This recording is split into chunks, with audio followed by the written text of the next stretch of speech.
Hello guys, welcome to my channel Deepa education जे। आज की इस वीडियो में हम फिर से चर्चा करेंगे लेखपाल भर्ती परीक्षा 2022 की फाइनल कट ऑफ को लेकर और उन सारे टॉपिक्स पर चर्चा करेंगे जो अभी पिछले हफ्ते में जो चीज़ें पर जिन पॉइंट्स पर चर्चा हुई है।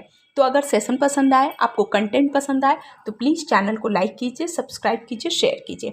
Let's start. तो सबसे पहले आज हम बात करते हैं OH स्टूडेंट्स और PH स्टूडेंट्स के लिए। वीडियो की शुरुआत जो होगी वो इन पॉइंट से होगी। तो देखिए, जैसा कि आपको पता है कि पेट का नॉर्मलाइज्ड स्कोर अगर बात करें तो PH स्टूडेंट का 51.12 था।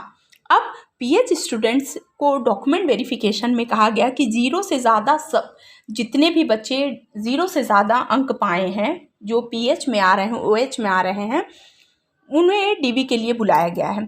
2 दिन पहले सचिव जी का ऐसा मैसेज आया था कि अब उन्हें डॉक्यूमेंट वेरिफिकेशन में शामिल नहीं किया जाएगा। इसी पर अभी कल बहुत ही ज़्यादा विवाद चला था। लोग कोर्ट में भी गए और CM से भी मिलने गए कि आप ऐसे स्टूडेंट्स को अलाउ करिए, क्या रीज़न था, सारा कुछ बताया गया था। ठीक, देखिए, विजुअल हैंडीकैप तो दृष्टिहीनता हो गई और बौद्धिक निःशक्त के लिए 0 सीट है, क्योंकि देखिए फॉर्म डालते समय इनके साथ क्या हुआ, गलत किया गया। यदि आप एलिजिबल पहले से ही आपको इनको एलिजिबल नहीं मानना था तो आप फॉर्म जब ये लोग फिल कर रहे थे तो आपको इस बात का ध्यान रखना था।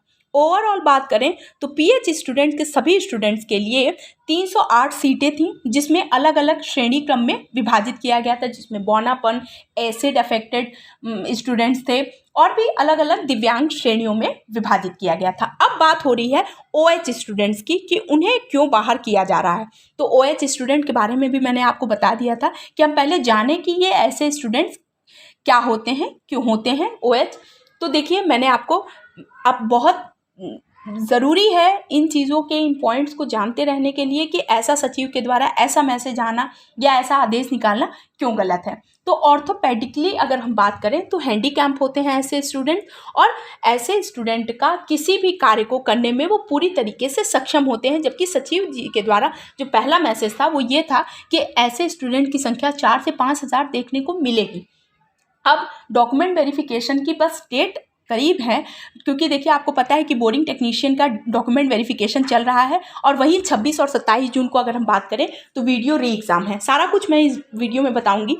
तो ऐसा चीज़ बताना कि वो लोग सभी कार्य कर सकते हैं, तो लेखपाल के लिए ऐसे स्टूडेंट को, OH स्टूडेंट को, जबकि OH स्टूडेंट जो होते हैं वो ऑर्थोपेडिकली यानी अगर हम बात करें तो हड्डी से संबंधित या थोड़ा बहुत मांसपेशी से संबंधित ऐसे जो व्यक्ति होते हैं वो दिव्यांग श्रेणी में आते हैं, लेकिन वो सभी कार्य को करने में पूरी तरीके से सक्षम होते हैं, ध्यान रखिएगा। लेकिन अब ऐसा क्यों किया जा रहा है कि उन्हें बताया जा रहा है कि आप डॉक्यूमेंट वेरिफिकेशन में शामिल नहीं होंगे, जबकि आपको पता है कि 27,455 स्टूडेंट्स को बुलाया गया है 8,085 पदों पर। अब यहाँ पर हम बात करते हैं कि 8,085 पदों पर 27,000 अभ्यर्थी यानी लगभग 3.5 गुना अभ्यर्थियों को डॉक्यूमेंट वेरिफिकेशन के लिए बुलाया गया है।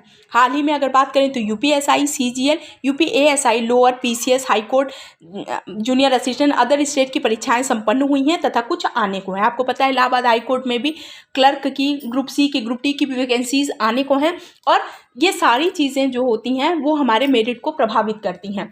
तो वहाँ पर अब जैसे पहले बात की गई थी, बताया गया था कि जो ऑर्थोपेडिकली हैंडीकैप हैं वो सभी कार्य को करने में सक्षम है, यानी अगर जो लेखपाल बनने के बाद से जो भी कार्य होते हैं वो उनको करने के लिए पूरी तरीके से सक्षम है, तो ऐसे स्टूडेंट को आपने बाहर नहीं निकालना चाहिए। इसलिए भर्ती या तो कोर्ट में चली जाएगी और या तो माननीय मुख्यमंत्री जी के द्वारा ऐसा कुछ ना कुछ आदेश निकलेगा कि ऐसे स्टूडेंट को पूरी तरीके से इसमें शामिल किया जाए। ठीक, तो ये 2 पॉइंट्स हो गए। तीसरा पॉइंट जो आज बात करेंगे वो ये है कि बहुत से अभ्यर्थी, पहले से बताया जा रहा था कि DV स्किप की जाएगी, तो बहुत से अभ्यर्थी पहले से ही सिलेक्टेड थे, वे DV में नहीं आए। इसके अलावा 2023 में फिर से वीडियो री एग्ज़ाम हो रहा है जो जून में प्रस्तावित है, अतः 2018 वाले अभ्यर्थी इसमें शामिल होंगे। आपको पता है कि वीडियो री एग्ज़ाम होने को है और 26 से 27 जून के बीच में 2 दिन पेपर होगा इसका, और इसमें 2018 के बच्चे शामिल होंगे। तो इसका मतलब जो पहले से सिलेक्टेड थे वो बच्चे डॉक्यूमेंट वेरिफिकेशन में शामिल नहीं होंगे,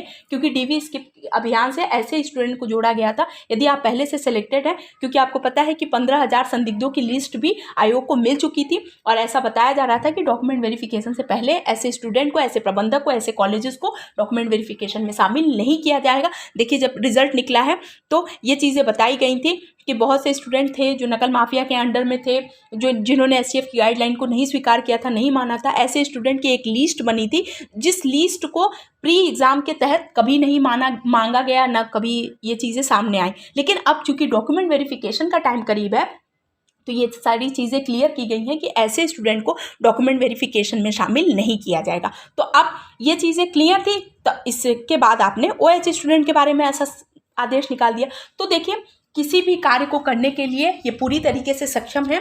एक बिल्कुल इसके लिए सारे स्टूडेंट्स को खड़ा होना चाहिए, क्योंकि देखिए ये स्टूडेंट भी बहुत मेहनत करके, अब आप सोचिए कि प्री दिया बच्चों ने, मेंस दिया इतना मेहनत करके, और अब जब उनके लिए बिल्कुल नौकरी बिल्कुल पास में है बट डॉक्यूमेंट वेरिफिकेशन है और तब बाहर निकाला जाएगा, तो ये पूरी तरीके से गलत है। ठीक, अब हम जो पॉइंट पर चर्चा करते हैं वो ये है कि अब डीवी में 19,500 बच्चों को बाहर कर दिया जाएगा, क्योंकि देखिए आपको पहले ही बता दिया गया था कि जो स्टूडेंट की संख्या संदिग्धों में पकड़ी गई है वो है 15,000।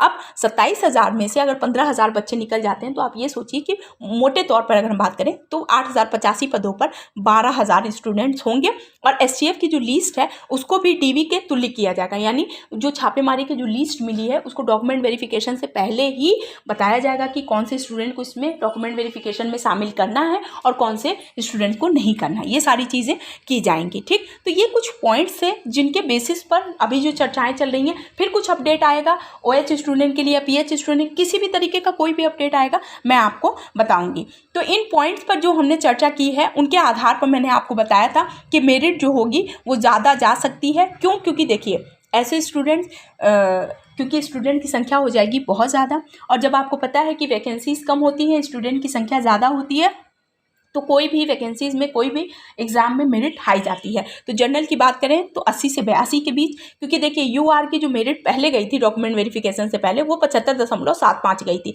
तो अब आप ये सोचिए कि इससे तो ज़्यादा ही होंगी सभी की।